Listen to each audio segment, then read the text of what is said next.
Salam saudara-saudariku yang dikasihi dalam Tuhan. Bertemu kembali saya hamba Tuhan Doni Is.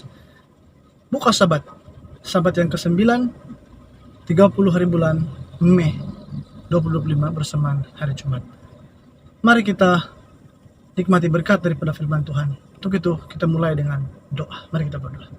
Ya Tuhan Bapa di surga, terpujilah namamu. Terima kasih Engkau mengurapi hambamu dengan hikmat kebijaksanaan dari kerajaan surga.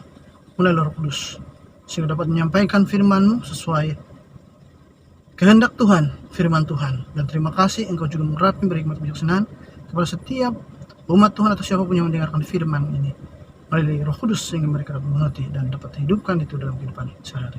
Terima kasih Tuhan, dengar menjawab doa ini dalam Tuhan Yesus hamba berdoa. Amin. Baik saudara yang dikasihi dalam Tuhan, kali ini saya akan menyampaikan renungan yang bertajuk angkat nafiri. Jadi saudara, terkait nafiri, ini adalah sebuah alat ataupun alat yang boleh dibunyikan. Dan ini mengingatkan umat Tuhan pada waktu dahulu. Adanya peperangan, adanya perayaan, atau adanya hari yang istimewa. Nah, bagaimana pula dengan umat Tuhan akhir zaman? Saudaraku, firman Tuhan yang terdapat dalam Yoel pasal 2 ayat 1 mengatakan, "Tiuplah nafiri di Sion, dan berserulah di gunungku yang kudus. Biarlah seluruh penduduk negeri gemetar, sebab hari Tuhan datang, sebab hari itu sudah dekat." Nah saudara yang dikasihi dalam Tuhan, saat matahari mulai terbenam dan minggu yang panjang berakhir, kita tidak sekadar masuk ke dalam ketenangan Sabat, tetapi juga diingatkan akan peranan kita sebagai umat yang akan memperingati dunia atau umat manusia ini, bahwa perkabaran penting bagi dunia itu harus dikumandangkan. Saudara, sesuai firman Tuhan, angkat nafiri. Apakah maksudnya? Bagi Israel, seperti yang saya katakan tadi, itu menandakan adanya perang, perayaan, atau memperingati hari yang suci. Nah, hari ini kita dipanggil untuk meniup nafiri rohani pula, memanggil umat untuk bersedia dan kembali kepada Tuhan. Sekali lagi saudara, pertanyaannya, apa makna nafiri bagi umat Tuhan akhir zaman? Nah, nafiri adalah panggilan untuk bangun dari tidur rohani. Ini yang pertama saudara. Yoel 2 ayat 1 mengatakan, "Tiuplah nafiri, biarlah penduduk negeri gemetar." Dunia sedang leka saudaraku. Banyak orang tidak menyadari bahwa hari Tuhan sudah dekat.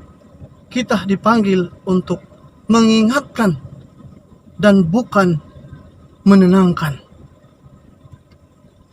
Renubat pula mengatakan demikian. Tugas kita bukan untuk menyanyikan lagu yang menenangkan, tetapi untuk meniup nafiri yang akan mengingatkan umat manusia. Bukan untuk menyanyikan lagu, ya, tetapi meniup nafiri dengan suara yang pasti untuk mengingatkan. Jadi ini kita boleh temukan di Testimoni volume 1 halaman 321. Yang kedua pula, nafiri adalah panggilan untuk bertobat dan bersiap. Firman Tuhan, kembali kita bacakan Yoel 2 ayat 12. "Berbaliklah kepadaku dengan segenap hati." Demikian firman Tuhan, saudaraku. Artinya Tuhan tidak mau satupun binasa. Meniup nafiri bermaksud kita juga berseru kepada diri sendiri atau mengingatkan diri sendiri dan orang lain tentunya untuk apa? Kembali kepada Tuhan. Yakobus 4 ayat 10 berkata, "Rendahkanlah dirimu di hadapan Tuhan, dan Ia akan meninggikan kamu."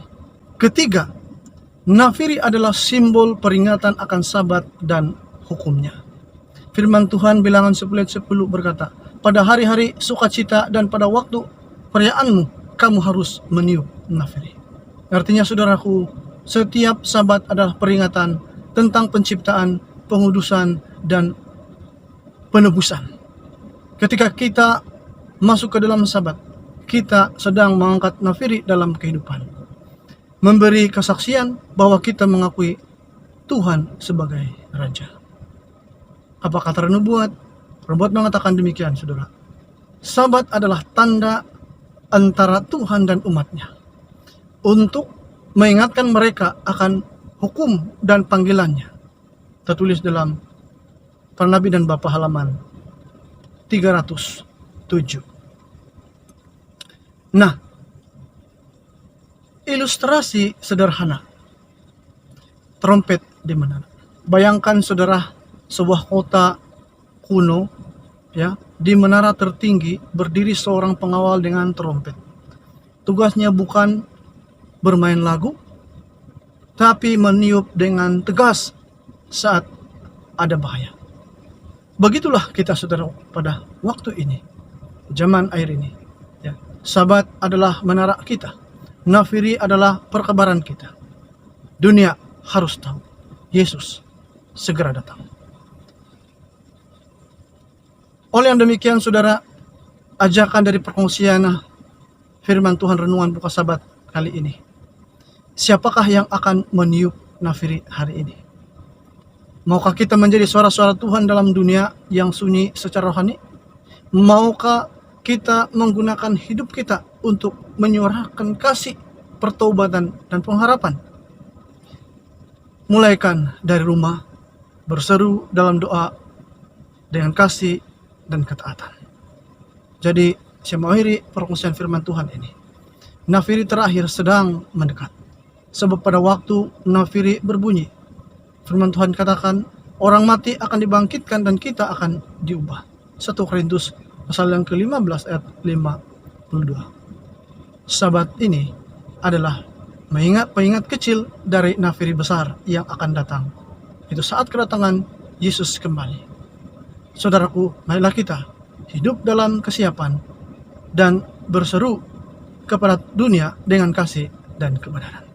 Mari kita tunduk kepala, kita berdoa. Ya Tuhan Bapa di surga, terima kasih karena kesempatan Kau berikan bagi hamba khususnya dapat menyampaikan firman-Mu ini dan mendengarkan, diberkati oleh Roh Kudus, mereka dapat menuruti segala firman Tuhan, termasuk perintah-perintah Tuhan. Terima kasih ya Tuhan, tentang Sabat ini kami ingin menjadi suara-Mu di dunia. Oleh itu ajarlah setiap satu kami untuk hidup seperti nafiri yang berseru dengan pasti, bukan dalam kebisingan, tetapi dalam kekudusan, kasih, dan kebenaran. Kuatkan iman kami dan jadikan hidup kami sebagai kesaksian bagi kedatangan-Mu yang akan menjelang tiba. Terima kasih Tuhan mendengar menjawab doa ini dalam nama Tuhan Yesus. Amin. Demikian perkongsian firman Tuhan kali ini, saudaraku. Sampai jumpa lagi. Tuhan memberkati. Amin.